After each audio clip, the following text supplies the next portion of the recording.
सहनावतु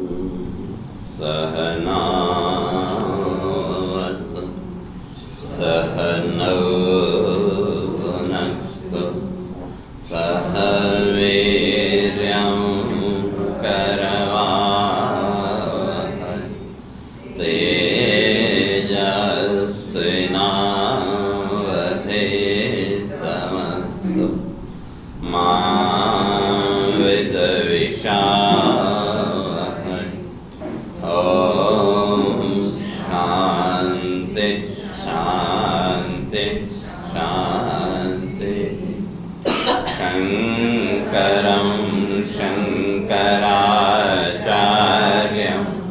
केशवं बादरायणं सूत्रभाष्यकृतौ वन्दे भगवन्तौ पुनः पुनः। ईश्वरो गुरुरात्मेति मूर्तिभेदविभागिने व्योमवद्व्याप्तदेहाय दक्षिणामूर्तये नमः। ओम शांति शांति शांति।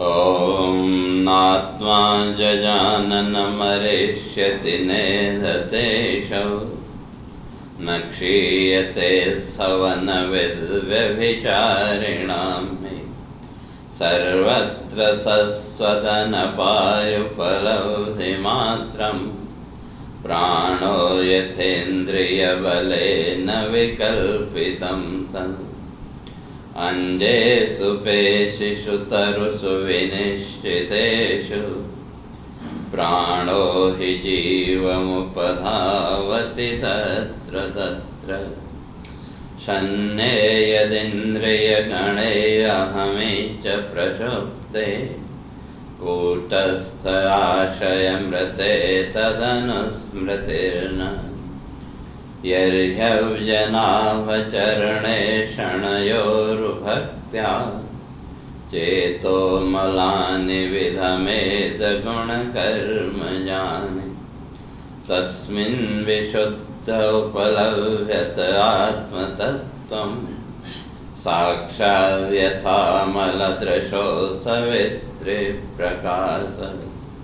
राजोवाच कर्मयोगं वदतः न पुरुषो येन संस्कृतः विधूयेहासु कर्माणि नैष्कर्म्यं विन्दते परम्। एवं प्रश्नं ऋषीन् पूर्वम् अपृच्छ पितुरन्तिके नाब्रुवन् ब्रह्मण पुत्रात् तत्र कारणमुच्यताम्। दो विचार चल रहा था। राजा निमि का जो प्रश्न था कि माया से कैसे मुक्त हो सकते हैं, तो उसका उत्तर देते हुए महर्षि प्रबुद्ध इस बात को स्पष्ट करके आए थे कि उससे मुक्त होने का एक ही साधन है, वो है भक्ति। और भक्ति भी कैसे? अनन्य भक्ति। इसलिए स्मरण स्मारयन्तश्च,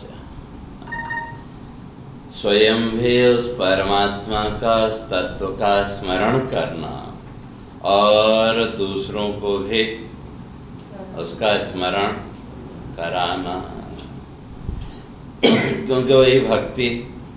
ठीक है, जो लौकिक क्रियाएं हैं उसको भी हमने भक्ति माना, लेकिन वो तो वास्तव में अपनी श्रद्धा को प्रकट करने का माध्यम है। लेकिन विडंबना ये, हमने उन क्रियाओं को ही भक्ति मान लिया। जो क्रियाएं हैं उन क्रियाओं को ही भक्ति मान लिया। तो वास्तव में जो भक्ति है, तो भक्ति का लक्षण ही किया महात्म्य ज्ञान पूर्वकम सुदृढ़ स्नेहो भक्ति। वो जो ईश्वर तत्व है, अब ईश्वर कहो भगवान कहो जो भी कह लो, कहते हैं उसकी पहले इसकी महानता का ज्ञान।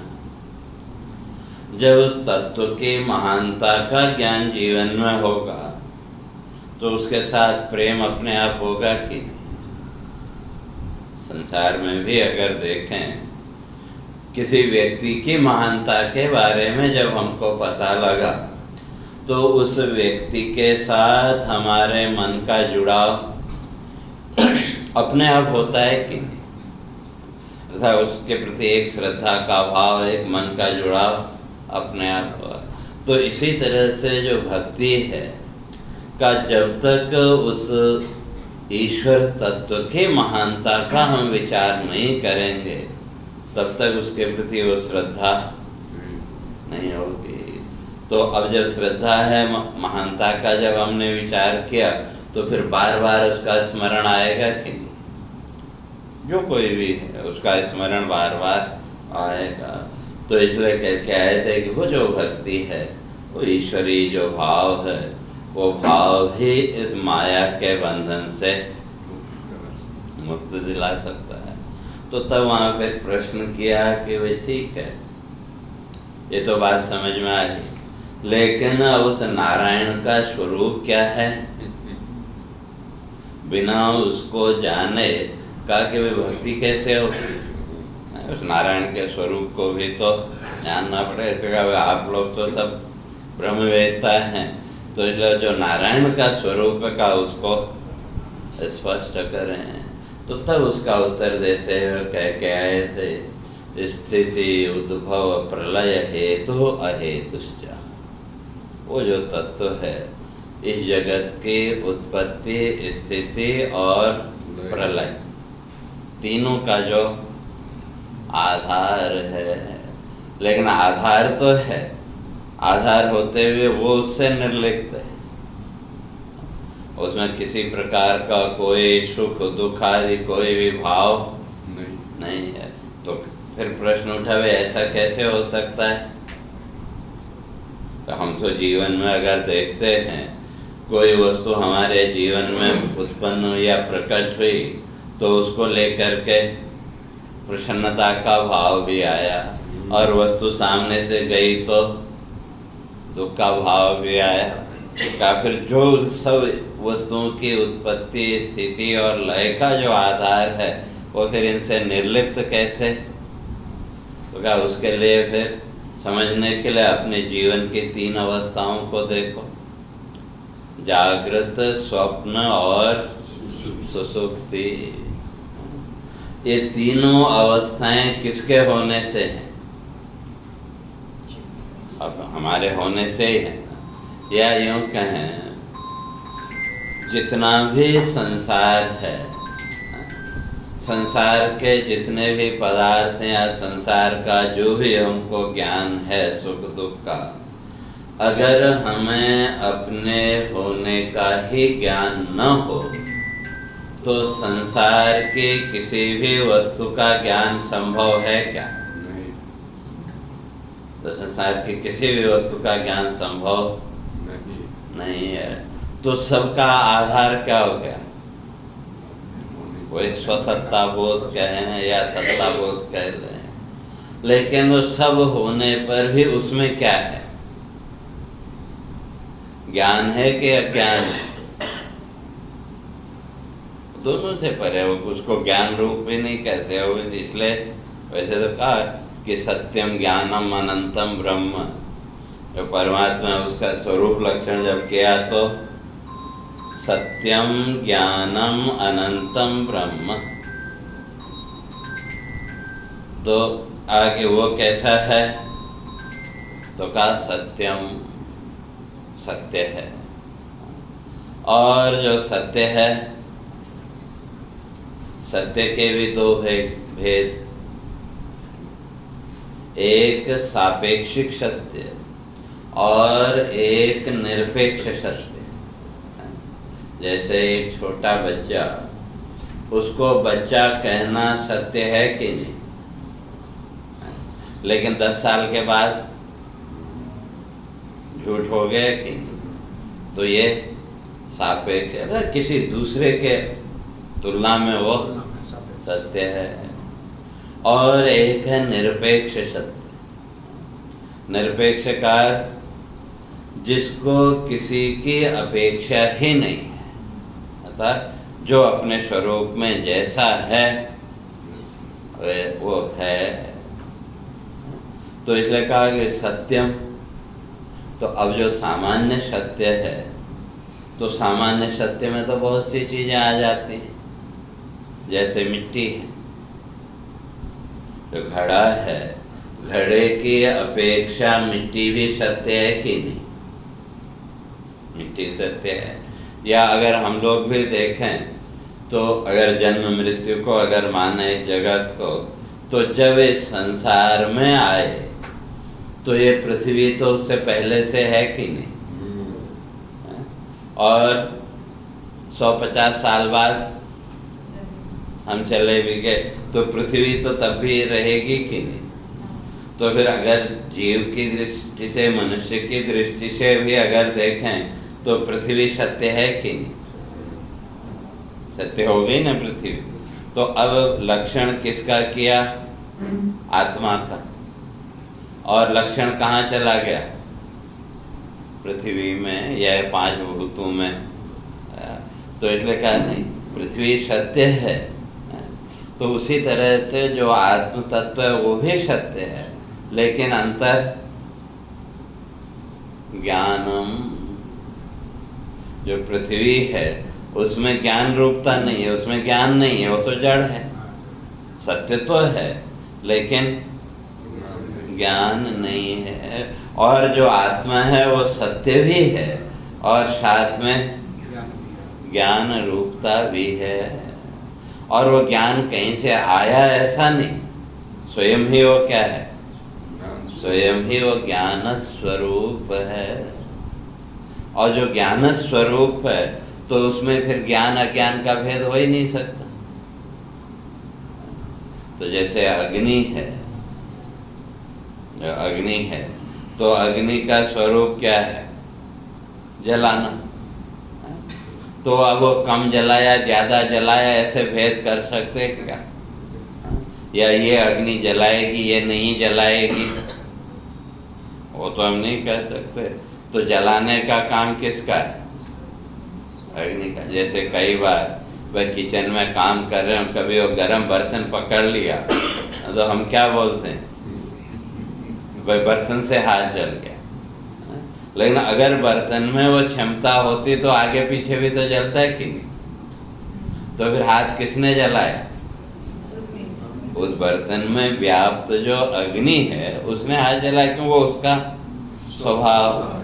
तो इसी तरह से जो आत्म तत्व है का उसका भी जो स्वरूप है वो क्या है? वो ज्ञान स्वरूप है। तो सत्य भी है और ज्ञान स्वरूपता भी है। तो जब ज्ञान स्वरूपता कहा, पृथ्वी आदि में जो सत्यता वो बाधित हो गई। पृथ्वी ठीक है, सत्य है भौतिक दृष्टि से, लेकिन आत्म दृष्टि से वो सत्य नहीं है। तो तब जो ज्ञान है, तो क्या संसार में हमको भी तो ज्ञान है कि नहीं? लेकिन हमारा सारा ज्ञान तो समय के साथ बदलता रहा। या संसार का जितना भी ज्ञान है वो सारा ज्ञान 3 टुकड़ों में बंटा हुआ। संसार के वस्तुओं का जितना भी ज्ञान है वो कैसा है? 3 आयाम, 3 टुकड़ों में बंटा हुआ। जब भी वस्तु, कोई भी वस्तु आपके सामने आई, इंद्रियों के सामने जो भी वस्तु आई, तो सबसे पहली जो वृत्ति है वो क्या है? इदम किंचित, यह कुछ है। जैसे उसको समझने के लिए यूँ समझो, कभी आपने रूम में कोई वस्तु रखी किनारे पर और आप सो गए, और अचानक रात को आंख खुली। आंख खुलते ही पहली दृष्टि किस पर पड़ी? वो जो किनारे में वस्तु रखे, तो वहाँ पहला बोध क्या होता है? अरे कुछ है। कहते हैं इसी तरह से संसार का जितना भी ज्ञान है, सारे ज्ञान की प्रक्रिया वही है। वस्तु का इंद्रिय प्रत्यक्ष होते ही सबसे पहले जो ज्ञान की प्रक्रिया वो क्या है? यह कुछ है। यह पहला चरण हो गया। लेकिन वो प्रक्रिया इतनी तीव्र है कि आसानी से वो पकड़ में नहीं आती। और फिर दूसरे चरण में हमारे चित्त में पड़े हुए जो संस्कार, उन संस्कारों ने उस वस्तु का बोध कराया। ये अमुक वस्तु है, ये है, वो है। और अगर चित्त में कोई संस्कार ही नहीं है तो वस्तु का ज्ञान भी नहीं होगा कि ये वस्तु अच्छी है, बुरी है। ये जितना भी हमने उसको अच्छे बुरे का विवेचन जितना भी किया, किसके आधार पर? हमारे चित्त संस्कारों के आधार पर। तो सेकंड स्टेप में हमारे चित्त संस्कारों ने वस्तु का हमको बोध कराया।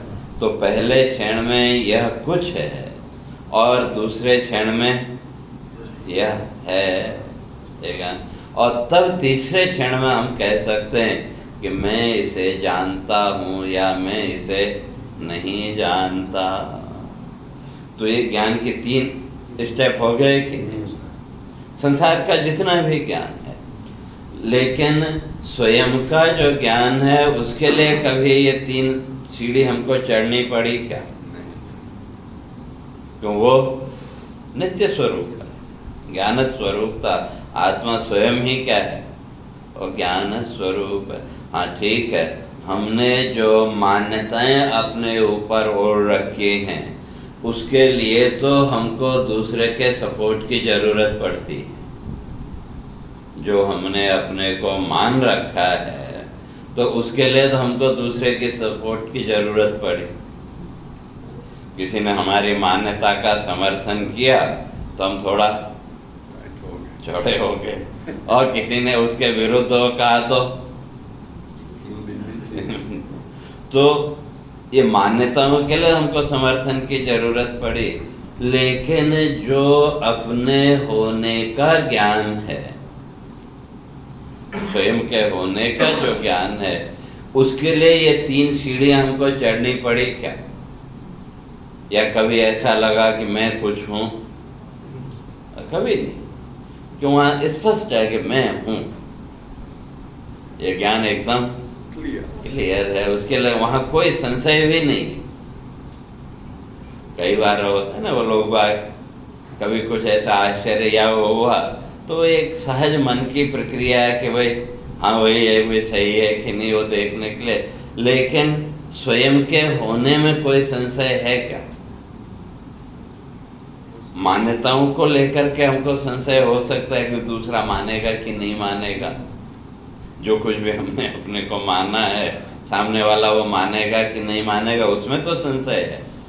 लेकिन अपने होने में कोई संशय नहीं।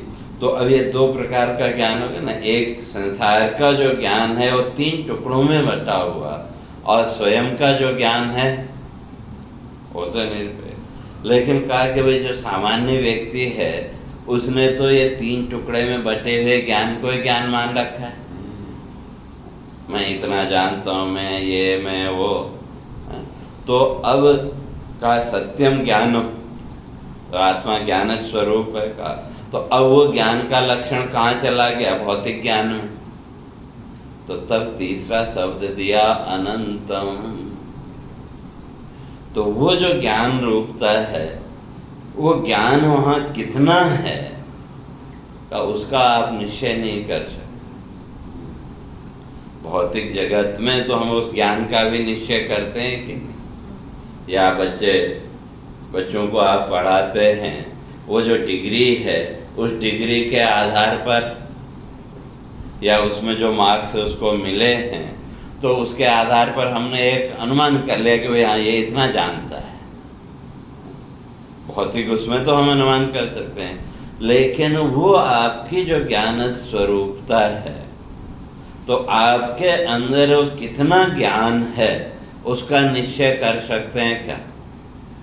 तो इसलिए तीसरा पद दिया अनंतम, इसलिए सत्यम ज्ञानम अनंतम ब्रह्म। तो वो जो तत्व है वो और ज्ञान स्वरूप है। तो इसलिए अब जागृत, स्वप्न और सुषुप्ति का जितना भी हमारा ज्ञान है, तो उसका भी आधार क्या है? वही तत्व। लेकिन ये जागृत, स्वप्न और सुषुप्ति की जो तीनों अवस्थाएं, इनका आपके साथ सीधा सीधा क्या संबंध? जैसे कल परसों भी चर्चा के कि जो जागृत अवस्था है वो हमारा ऑफिस, और जो स्वप्न है वो हमारा बैठक, और जो सुसुप्ति है वो हमारा बेडरूम।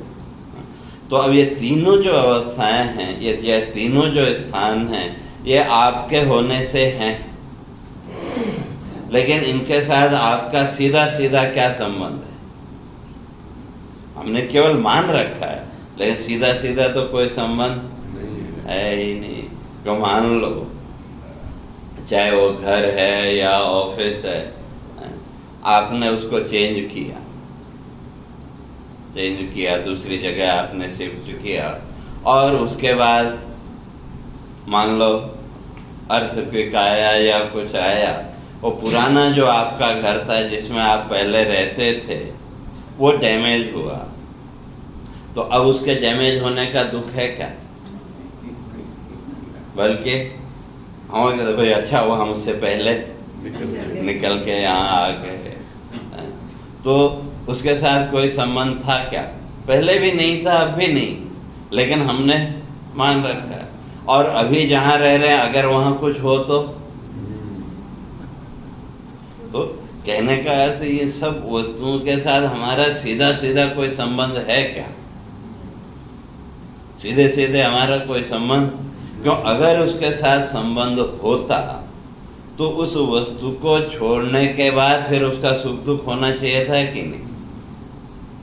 हाँ, इतना हो सकता है कि भाई ज्यादा वो है, दूसरी जगह गए, पर थोड़ी जो भी सुविधाएं हैं वो सुविधाएं इतनी नई जगह में आपको नहीं मिली, तो कुछ दिन मन में वो रहेगा मलाल कि भाई इससे तो अच्छा वहीं था, ये मिल जाता था, वो मिल जाता, लेकिन धीरे धीरे फिर जब यहाँ अभ्यस्त हो गया तो वो अपने आप छूट गया। तो इसलिए कहते हैं ये जागृत, स्वप्न और सुषुप्ति, इन तीनों अवस्थाओं का जो आधार है, लेकिन उसमें न जागृत है, न स्वप्न है और न सुषुप्ति, वो तो सबसे एकदम परे है। तो क्या फिर शब्द के द्वारा भी उसको हम जान नहीं सकते, इंद्रियों के द्वारा भी उसका बोध नहीं हो सकता, तो क्या फिर वो आत्मा है तो है कैसा? और उसका प्रत्यक्ष भी, इंद्रिय प्रत्यक्ष भी नहीं हो सकता। और कल इस बात की चर्चा करके आए थे कि वे 9 कारणों से वस्तु का प्रत्यक्ष नहीं हो सकता। 9 कारण जो है तो वस्तु के प्रत्यक्ष बोध में बाधक हैं। अति दूरात सामीप्यात, कल विस्तार से चर्चा के फिर सुन लो। अति दूरात, वस्तु अत्यंत दूर हो तो भी उसका इंद्रिय सन्निकर्ष नहीं हो सकता। और अति सामीप्यात, वस्तु अत्यंत निकट हो, जैसे आंख का काजल, तो आंख के कितने नजदीक है, लेकिन आंख उसको देख सकती है क्या? नहीं देख सकती। इंद्रिय घातात का, इंद्रिय में कोई दोष आ जाए, मनो अनवस्थानात, मन दूसरी जगह हो, और व्यवधानात, बीच में पर्दा आ जाए, तो उस पर्दे के उस पार क्या है उसका भी प्रत्यक्ष नहीं होगा। और वस्तु को आपने ढक दिया तो तब भी वस्तु का प्रत्यक्ष नहीं होगा। और समानाभिहारत, दोनों का एक ही आधार हो जाए, जैसे दूध और पानी, दोनों को जब मिला दिया तो दोनों को अलग अलग देख सकते हैं क्या? और अति सूक्ष्म का वस्तु अगर अत्यंत सूक्ष्म हो तो वे उसका इंद्रिय प्रत्यक्ष नहीं हो सकता। फिर उसको देखने के लिए तो वो माइक्रोस्कोप चाहिए। और व्यापकत्वाद, और वस्तु व्यापक हो जैसे आकाश, तो क्या उसका भी पूरी तरह से वो प्रत्यक्ष संभव नहीं है। तो क्या फिर ये आत्म तत्व है कैसा? और श्रुतियों ने तो कह दिया नेति नेति, इसलिए जो भी तुम मानते हो वो कुछ भी नहीं है। जो कुछ भी तुम मानते हो कि आत्मा ऐसा होगा ऐसा होगा, का वो इन सब मान्यताओं से परे है।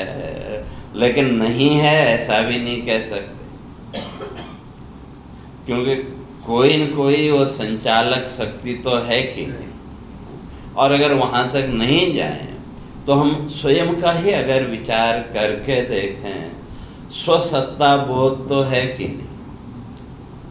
अब उस स्वसत्ता बोध को आप कैसे प्रकट कर सकते?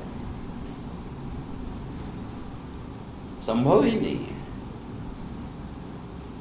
ठीक है, हम बाहरी जो उपाधियां हैं, जो भी प्रोजेक्शन हमने अपने ऊपर ओढ़ रखे हैं, उन सब को लेकर के हम बताते मैं ये हूँ, मैं वो हूँ, मैं ऐसा हूँ, मैं वैसा हूँ। लेकिन वो जो आपका स्वयं के होने का अनुभव है, जो स्वसत्ता का जो भाव है, उसको आप बता सकते हैं क्या? उसको शब्द के द्वारा कहना संभव ही नहीं, क्योंकि शब्द के द्वारा जो भी कहेंगे सब झूठ। शब्द के द्वारा जो भी आप कहेंगे वो सब असत्य। क्यों? क्यों? शब्द स्वयं में अपने आप में विकार है और आत्मा निर्विकार। क्योंकि जो भी शब्द है, और उस शब्द को बोलने के लिए भी कितना प्रोसेस चालू हुआ। हमने वो जो वायु है, उस वायु को नाभि प्रदेश से खींचा, जो भी शब्द बोलना। और वो अनुभव कब होता है? जब कभी शरीर में दुख रहा हो या सर्दी जुकाम हुई होता है ना, तबीयत खराब हो, तो उस समय बोलने में भी जोर लगता है कि नहीं? और उस समय ध्यान दो तो वो जो शब्द की जो प्रक्रिया वो कहाँ से शुरू हुई। या अगर आपका पेट दुख रहा हो तो तब भी बोलने में दिक्कत होती। तो वो जो नाभि प्रदेश है, हमने वहां से वायु को खींचा, और वो जो वायु है सबसे पहले कहाँ टकराई? गले में। कहते ना भाई उसका गला बड़ा अच्छा है, उसका है, तो वो किसके आधार पर? वो जो वायु जो है, तो ये जो इंस्ट्रूमेंट, ये भी तो इंस्ट्रूमेंट ही है। तो इसमें वो जो टकराया, वो टकराने का जो प्रक्रिया है उसके आधार पर स्वर बना। और फिर केवल गले से नहीं, गले से फिर तालु, तालु से फिर जिह्वा, जिह्वा से फिर दांत, दांत से फिर ओष्ठ, इन सब से टकरा करके शब्द बाहर निकला ना। तो फिर शब्द तो अपने आप में विकार हो गया कि, और जो आत्मा है वो तो निर्विकार है। तो फिर शब्द के द्वारा जो भी वर्णन करेंगे वो सब झूठ ही होगा कि नहीं। इसीलिए यहाँ भागवत में ही जड़ भरत का जब प्रसंग आता है, तो वहाँ वो जो राजा रघुगण है, तो जब जड़ भरत का पता लगा कि भाई ये तो कोई बड़े तपस्वी, कोई ज्ञानी है, तो वहाँ जड़ भरत से राजा रघुगण ने प्रश्न किया, कहा भगवान आप कौन हैं? तो वह जड़ भरत ने जान कहा है मूर्ख, तुम्हारा प्रश्न ही गलत। और जब प्रश्न ही गलत हो तो फिर उत्तर क्या होगा? जब प्रश्न ही गलत है तो फिर उसका तो उत्तर है ही नहीं। लेकिन फिर भी वहां वो पूछते हैं कि भाई तुमने प्रश्न किया तो तुम किसके बारे में जानना चाहते हो? आत्मा के बारे में या शरीर के बारे में? और दोनों का परिचय देना संभव ही नहीं है। क्योंकि जो आत्म तत्व है वो तो अनुभूति रूप है, और उसको तो अन्य शास्त्रों ने निराकार आदि का, तो जिसका अपना कोई नाम रूप आकार है ही नहीं, का उसका वर्णन कैसे संभव है? उसका वर्णन संभव ही नहीं। और अगर शरीर की बात करो तो क्या इसका भी वर्णन संभव नहीं है? क्यों, ये तो 5 भूतों का संघात है। और इसको एक नाम माता पिता ने रखा तो हम उस नाम के अनुसार और चलते रहे जो कुछ भी, लेकिन वो शब्द इसका परिचय है क्या? तो इसलिए उस गुजराती में एक शब्द है ना, ननामी, तो इसका परिचय अपना वही है। भाई जो नाम रख दिया वो चल पड़ा, लेकिन इसका अपना क्या नाम है? तो इसलिए वहां वो कहते हैं कि भाई दोनों का ही परिचय देना संभव है ही नहीं। न आत्मा का, अगर आत्मा का परिचय देंगे शब्द के द्वारा ही देना पड़ेगा तो वो भी सब झूठा ही होगा। और इस शरीर का अगर परिचय जानना चाहते हो तो इसका अपना तो कोई परिचय है ही नहीं। भाई जो भी स्त्री पुरुष आदि, मेल फीमेल, जो भी ये भेद के, ये तो हमने व्यवहार की दृष्टि से किए ना। लेकिन अगर उसी की जगह ये शब्द बदले होते तो जो भी शब्द हम प्रयोग करते हैं आज, और जिस समय ये शब्द कल्पना की गई होगी, अगर उस समय इसे उल्टे शब्दों का प्रयोग किया होता तो आज हम वही कर रहे होते कि नहीं? तो ये तो उसकी पहचान और है नहीं। इसलिए वो कहते हैं कि वो ये सब व्यवहार के लिए सब चीजें हैं, लेकिन ये व्यवहारिक जगत का उस आत्मा से कुछ लेना देना है ही नहीं। और उस आत्मा का शब्दों के द्वारा परिचय देना भी संभव नहीं है। और वो जो है तो कैसा है, न आत्मा जजान न मरिष्यत न एदते असौ। तो क्या न जजान का उसका जन्म भी नहीं होता, क्योंकि जन्म का अर्थ क्या है? जन्म माने नई वस्तु का उत्पन्न होना, और नया तो इस ब्रह्मांड में कुछ है ही नहीं। इसलिए हमारे यहाँ केवल जो इन्वेंशन, खोज, तो जो खोज है तो हमारे शास्त्र मानते हैं कि भाई नया कुछ आप खोज ही नहीं सकते। इसलिए इन्वेंशन के लिए संस्कृत में कोई शब्द ही नहीं है, रिसर्च के लिए है। तो इसलिए अनुसंधान का अर्थ इन्वेंशन नहीं, अनुसंधान माने रिसर्च। तो अनुसंधान का अनुपश्चात, जो है बाद में उसी को खोजना, वही रिसर्च। तो इसलिए कोई नई इन्वेंशन संभव ही नहीं, केवल जो है हम उसी को, जो खो गया उसी को हम फिर से खोज सकते हैं। तो इसलिए इस ब्रह्मांड में जो कुछ भी है, आज साइंटिस्ट जो कुछ भी सामने ला रहे हैं, अगर हमारे धर्म ग्रंथों को देखो तो उनमें तो पहले हमारे ऋषियों ने वो सब खोज के रखा। ठीक है, बीच में अब हमारे अपने ग्रंथों को पढ़ने की रुचि समाप्त हो गई, तो इसलिए वो सब हम भूल गए। और जब वो भूल गए तो लोगों के बहकावे में आ गए, और जिसने जैसा कहा हमने वैसा मान लिया। तो इसलिए वो जो आत्म तत्व है तो उसका जो स्वरूप है क्या न जान का, उसका जन्म नहीं हो सकता। क्योंकि अगर जन्म मानोगे तो फिर उसकी एक स्वतंत्र सत्ता माननी पड़ेगी। तो इसलिए कहा उसका जन्म भी नहीं, और जब जन्म नहीं तो फिर मृत्यु भी नहीं। अब पीछे चर्चा करके आए थे ना कि भाई ये जन्म और मृत्यु किसकी? वास्तव में अगर देखें तो जन्म मृत्यु भी है ही नहीं। जो ज्ञानी है उसकी दृष्टि में न जन्म और न मृत्यु। वासांसि जीर्णानि यथा विहाय नवानि गृह्णाति नरोपराणि भगवान कहते हैं जैसे हम पुराने कपड़े का त्याग करते हैं, या जैसे मोबाइल, जब मोबाइल पुराना हो गया तो उस मोबाइल को हमने चेंज किया कि नया मोबाइल लिया अपनी सामर्थ्य के अनुसार, और लेकिन उसमें जो सिम कार्ड था, सिम कार्ड पुराने में से निकाला और नए मोबाइल में उस सिम कार्ड को डाल दिया। बस यही जन्म और मृत्यु है। वो जो सिम कार्ड है, उस सिम कार्ड का इस मोबाइल में से निकलना, उसका नाम मृत्यु, और उस सिम कार्ड का नए मोबाइल में पहुंच जाना, उसका नाम जन्म है। और डाटा तो वही चलता रहेगा। डाटा जो हमने सेव करके रखा है वो डाटा वहाँ भी चलना है। वही कर्म संस्कार या जो भी प्रारब्ध कहते हैं वो उसी के आधार पर वो सब चलता है।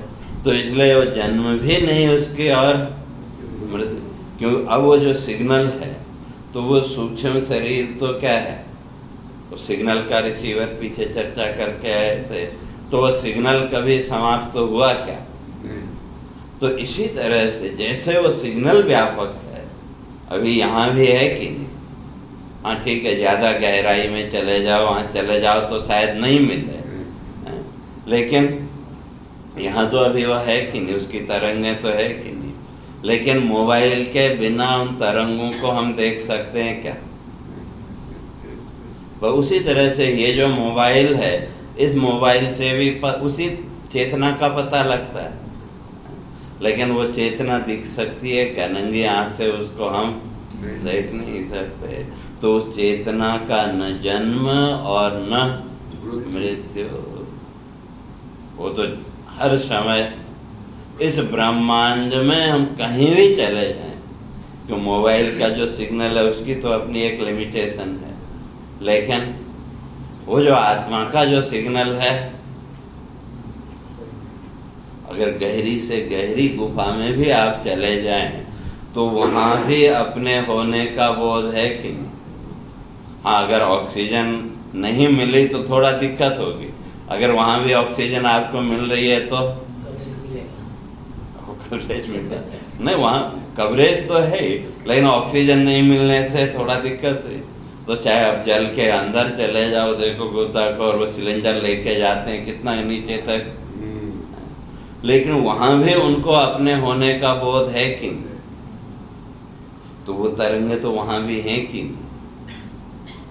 तो इसलिए जो आत्मा की जो व्यापकता है वो ये तरंग रूप से, तो इसलिए कहते हैं न आत्मा जजान न मरिष्यति, का उसकी मृत्यु भी नहीं, और न एध से, का उसमें गति भी नहीं है, क्योंकि जो भी गति है वो तो सीमित वस्तु है। भाई ये पेपर वेट है, इसको हमने यहाँ से उठा के यहाँ रखा तो इसमें ये गति हो गई, लेकिन जो आकाश है या जो स्पेस है वो तो वही रहा।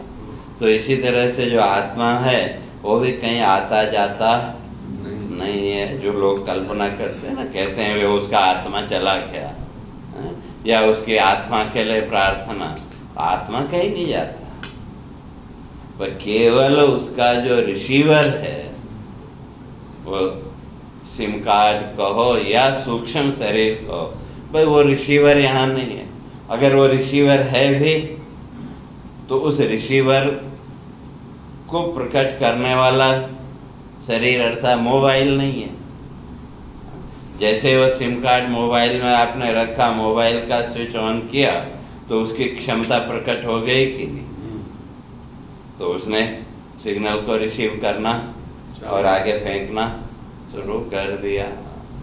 तो कहने का अर्थ जो भी गति है तो वो आत्मा कहीं आता जाता है ऐसा नहीं, आत्मा तो पहले भी व्यापक और बाद में भी व्यापक, और जिस समय हम जीवित हैं उस समय भी वो व्यापकता है। अगर आत्मा की व्यापकता की अगर बात करें तो अपने इस शरीर को देखें, इस शरीर में आप व्यापक हैं कि नहीं? कोई भी आपके शरीर का स्पर्श करे पैर से लेके सिर के बाल तक कहीं भी कोई भी स्पर्श करे तो तुरंत पता लगता है कि नहीं? तो किसके द्वारा पता लगा? तो हम कहेंगे चेतना, लेकिन उस चेतना का आधार कौन है? तो हम स्वयं हैं कि नहीं? तो वो चेतना किसकी है? हमारी।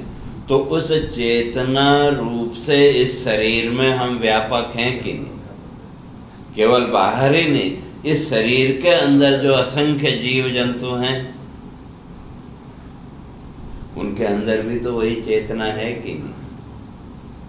और कितने जीव हैं काउंट नहीं कर सकते। एक रक्त की बूंद में, ब्लड के एक ड्रॉप में कितने जीव हैं? जब हम ब्लड टेस्ट के लिए देते हैं तो वह वहाँ वही तो देखते हैं। तो उस एक ड्रॉप ब्लड में करोड़ों करोड़ों की संख्या में जीव हैं कि नहीं? और आपके बॉडी के जितने भी टेस्ट कराने हों तो वो एक ड्रॉप में भी हो सकते हैं कि नहीं? हो सकता है आने वाले समय में वो टेक्निक आ जाए कि इतना ज़्यादा अलग अलग टेस्ट का अलग अलग ब्लड लेने की ज़रूरत ही न पड़े, वो एक ड्रॉप से ही हो सकता है। आने वाले समय में हो सकता है।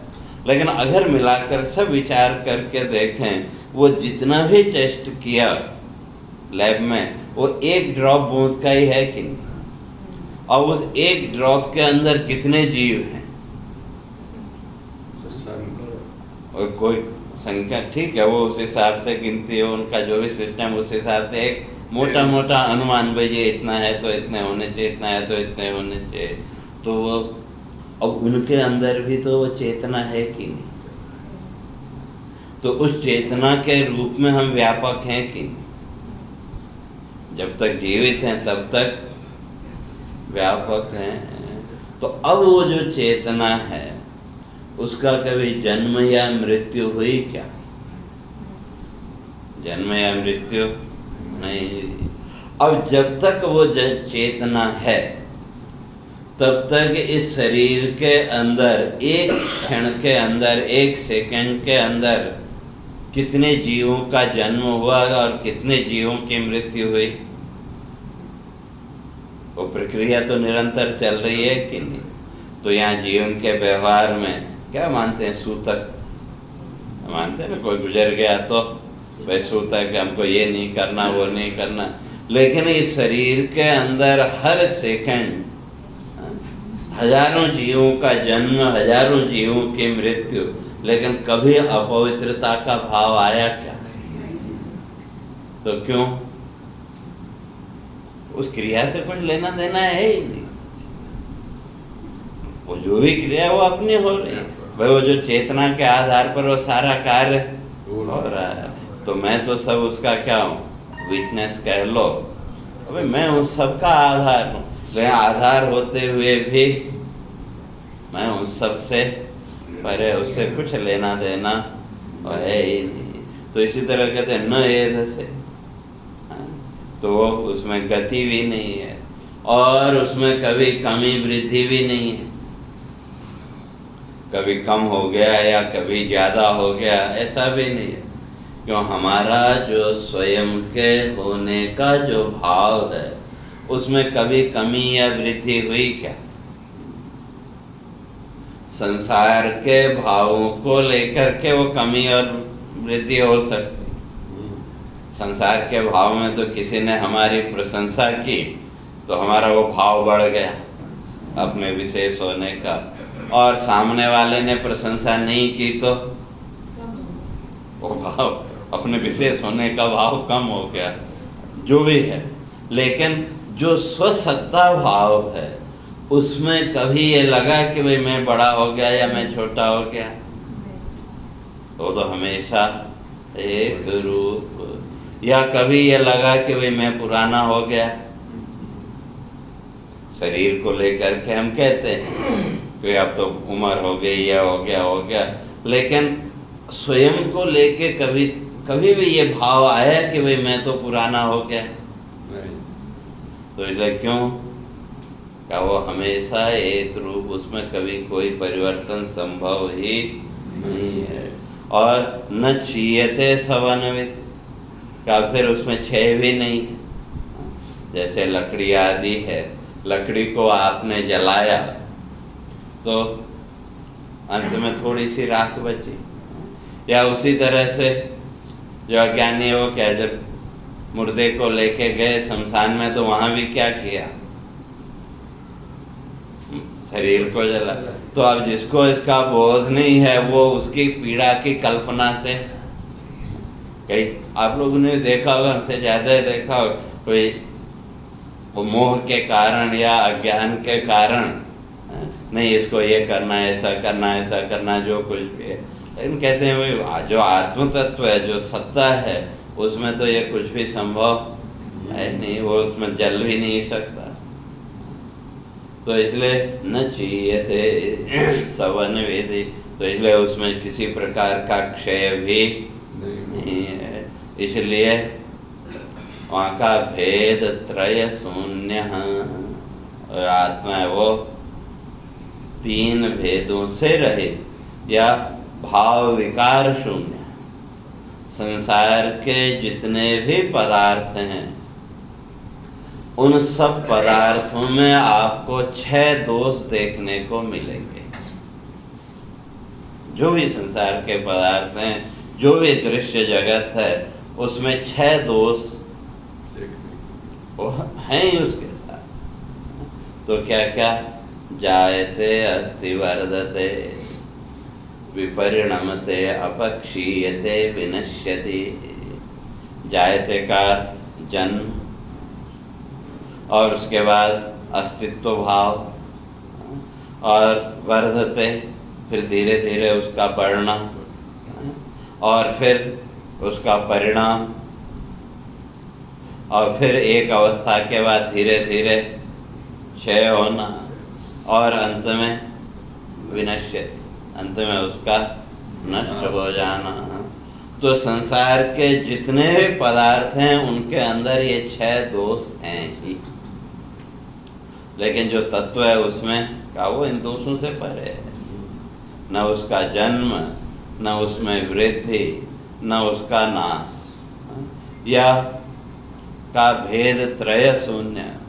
संसार के जितने भी पदार्थ हैं उनमें 3 भेद देखने को मिलेंगे, लेकिन जो आत्मा है वो इन भेदों से रहित। और भेद कौन कौन से, सजातीय, विजातीय और स्वगत भेद, ये 3 भेद प्रसिद्ध हैं। तो जैसे आपका शरीर, तो ये शरीर क्या है, इसमें भी भेद हैं कि नहीं। हाथ, पैर, नाक, कान आदि जितने भी अंग हैं, तो ये इसी शरीर के भेद है ना। तो फिर शरीर कहाँ है? जब हम शरीर कहते हैं या हम कहते हैं बगीचा, तो बगीचा कहाँ है? अगर एक एक पौधे को आप करो तो हर एक का नाम अलग अलग है। फिर बगीचा कहाँ है? सबका समूह, उसको हमने बगीचा कहा। उसी तरह से अगर शरीर की बात करें तो शरीर कहाँ है? एक एक अंग को, तो हर एक अंग का अपना, लेकिन इनका जो समूह है उसको शरीर हमने कहा। तो शरीर होने पर भी इसके अपने ही भेद हैं कि नहीं, हाथ, पैर, नाक, कान आदि। तो ये हो कहलाया स्वगत भेद, अपने आप में भेद। और दूसरा है सजातीय भेद, जैसे मेल और फीमेल दोनों हैं तो मनुष्य, दोनों मनुष्यत्व जाति, लेकिन फिर तो स्त्री तो और पुरुष का अगर भेद करें तो दोनों अलग अलग हो गए कि नहीं, लेकिन दोनों ही मनुष्य हैं। तो ये हुआ सजातीय भेद। और तीसरा विजातीय, मनुष्य और पशु पक्षी, जीव तो दोनों ही है। जीव, उसको भी जीव कहते हैं, मनुष्य वो भी जीव, लेकिन जीव होने पर भी जाति भिन्न हो गई कि नहीं। मनुष्य की मनुष्यत्व जाति, और जो पशु है उसकी पशुत्व जाति। तो ये दोनों जातियां अलग अलग होके जीव। तो इसलिए संसार में ये तीन भेद आपको देखने को मिलेंगे, लेकिन जो आत्मा है उसमें इनमें से कोई भी भेद नहीं है। और फिर है कहाँ? तो कहा सस्वद सर्वत्र उपलब्धि मात्रम। कहा वो तो आप इस ब्रह्मांड में आप कहीं भी चले जाएं, जैसे जहां भी इस ब्रह्मांड में हम जाएं, आकाश हमको पहले से मिलेगा कि नहीं? तो उसी तरह से इस ब्रह्मांड में आप कहीं भी चले जाएं, तो उसी तरह से वो आत्म चेतना भी वहां पहले मिलेगी। पर कोई भी जगह इस ब्रह्मांड में ऐसी नहीं है जहां वो आत्म चेतना न हो। अर्थ इसीलिए उसको क्या कहा? वो व्यापक है। और उसको समझने के लिए कह दिया आकाश हो, तो आकाश की तरह कि जैसे आकाश का अपना नाम रूप आकार कुछ नहीं, तो उसी तरह से वो भी क्या है? व्यापक है। तो इसलिए तो अब उसको समझने के लिए कहते हैं प्राणो यथा इंद्रिय बलेन विकल्पितम सत्य। कहते हैं अब जैसे, तो अब उसको सत्य माने तो फिर कैसे माने? तो कहा कि वे जैसे इस शरीर को अगर देखें तो इस शरीर में प्राण की सत्यता है कि नहीं? उपनिषद में कथा आती है कि भाई एक बार इंद्रियों में आपस में झगड़ा हो गया, मैं बलवान वे मेरे होने से सब कुछ है। तो नियम बनाए वे सब जो है तो एक एक साल की छुट्टी ले लो, सब एक एक साल की छुट्टी ले लो। तो सब इंद्रियां बारी बारी से छुट्टी पे गई, लेकिन देखा कोई फर्क नहीं पड़ा। और अंत में नंबर आया प्राण का। अब जब प्राण छुट्टी लेके जाने लगा तो सबने उस प्राण की सत्यता को मान लिया। तो जैसे यहाँ इस जीवन में वो जो प्राण की सत्यता हमको दिखाई दे रही है कि किसके द्वारा? इंद्रिय बले। क्यों? उस प्राण की सत्ता से, उस प्राण की शक्ति से वो इंद्रियां काम कर रही हैं। अगर उस प्राण की सत्ता से ही सब कुछ होता, तो आजकल वो जो डॉक्टर लोग वो वेंटिलेटर वगैरह में डालते हैं, वो करते हैं, तो फिर वो जीवित क्यों नहीं रख पाते? वो जो प्राण की कोशिश तो करते हैं, अब उनके पीछे उनका उद्देश्य क्या है वो जाने। लेकिन और जो दूसरे लोग हमारे भाई क्या होता है कि भाई जब तक प्राण है व्यवस्थित ढंग से चलता रहे, इतना ही। लेकिन अगर वो प्राण ही सत्य होता तो फिर वो डॉक्टर उसको जीवित क्यों नहीं रख पाते? तो लेकिन यहाँ व्यवहार में प्राण की सत्यता देखने में आती है कि नहीं? जो भी हमारा शरीर, जो भी हमारी इंद्रियां हैं, उन इंद्रियों की अपेक्षा प्राण सत्य है यहाँ। लेकिन वो प्राण भी तो किसी दूसरे उस पर वो आधारित है। इसलिए जो योगी लोग हैं वो प्राण को ही सब कुछ मानते हैं। कहते हैं वो जो प्राण सत्ता है उसके अतिरिक्त और कुछ नहीं। क्यों? अगर वो प्राण सत्ता नहीं हो तो संसार चल ही नहीं सकता। इसलिए उस प्राण सत्ता से ही सब कुछ व्यवस्थित चलता है। जैसे हवाई जहाज है, हवाई जहाज जो हवा में उड़ रहा है वो भी किससे?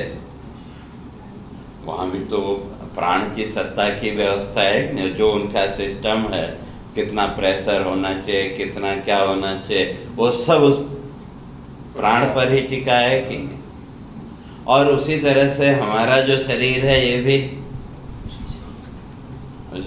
और कहीं मान लो कहीं कोई धमाका हुआ तो उस धमाके से दूर दूर तक और खिड़कियों के शीशे चटक जाते हैं कि नहीं? तो किसने चटका है? वो जो एक वायु का जो एक जो सामान्य जो दबाव है वो एक नॉर्मल है।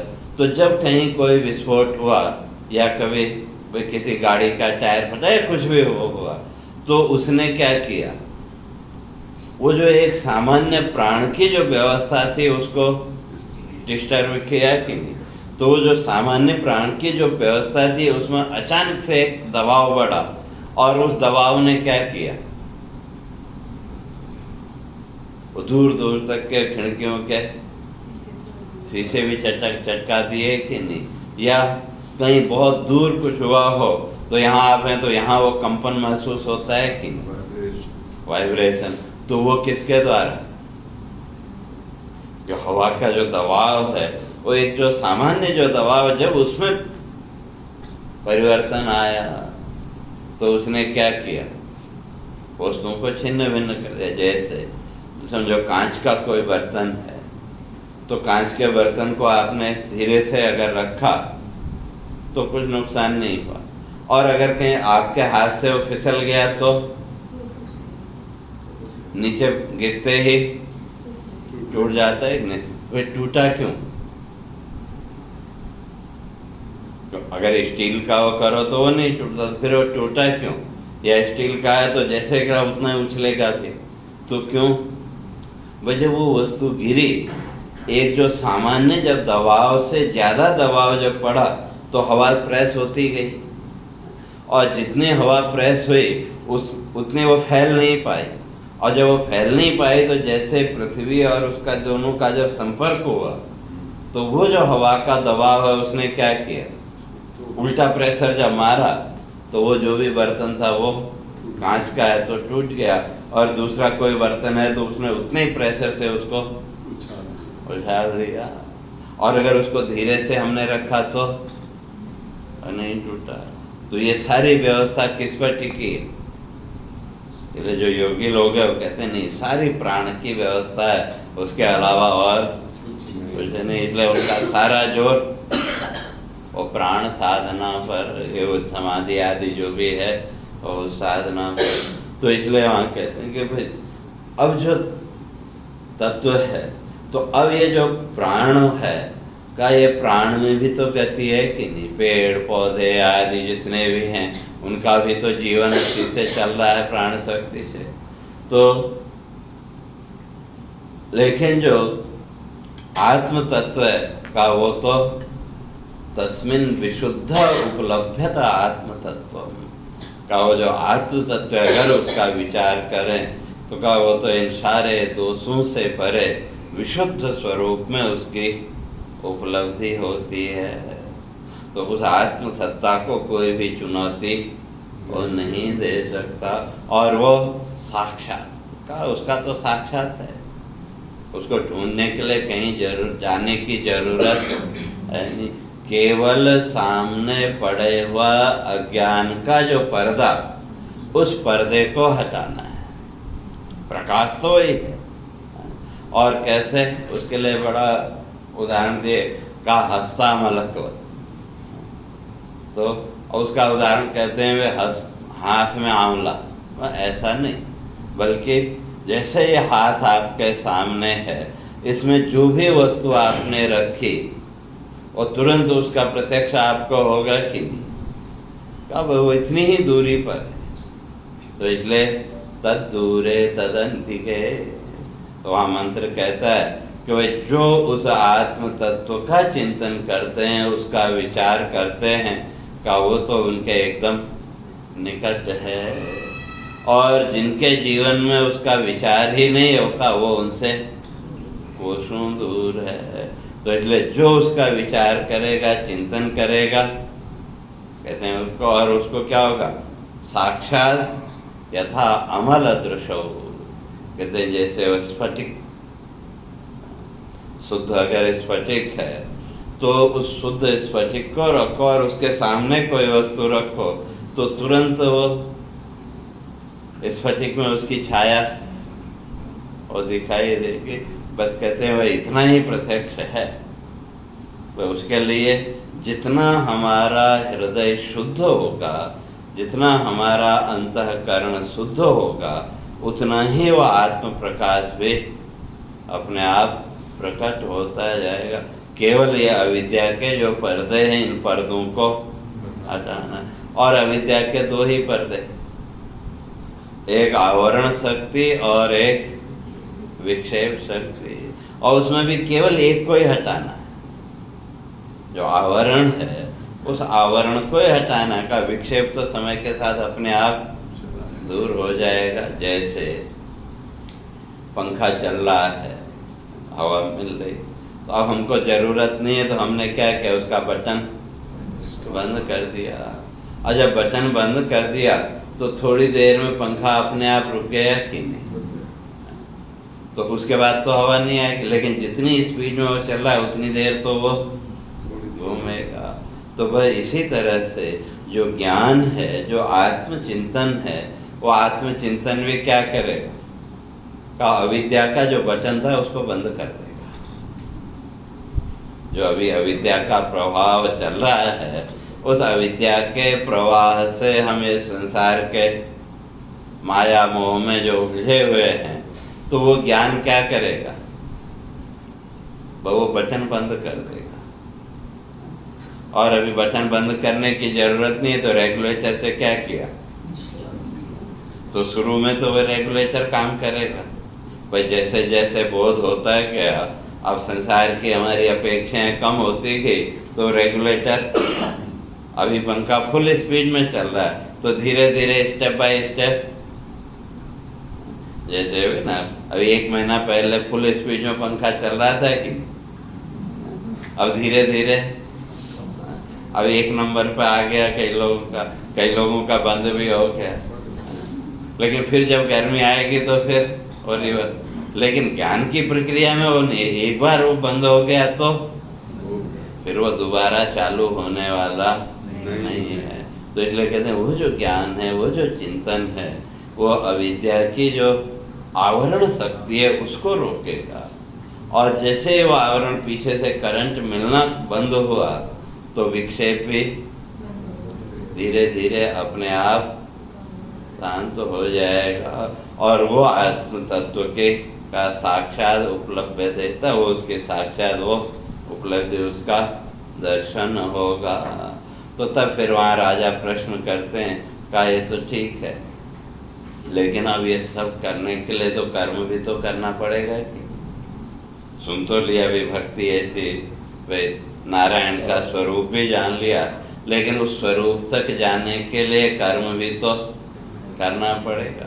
तो कहते हैं कर्म फिर अगली बार करेंगे।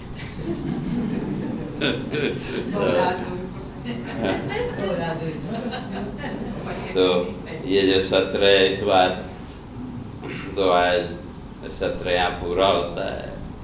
और ठीक है, सब लोगों की शिकायत रहती, तो इस बार भी शिकायत तो सबकी हो गई कि भाई समय कम, लेकिन समय की परिस्थितियों के हिसाब से तो आप सब लोगों के प्रति खूब खूब आभार वो इसलिए कि अगर आप लोग नहीं आते तो अपने किसको सुनाते? नहीं तो विठल भाई, मैं और स्वामी जी, हम लोग बैठे अपने चर्चा करते, चर्चा तो करते, लेकिन वो फिर दूसरे ढंग की होती।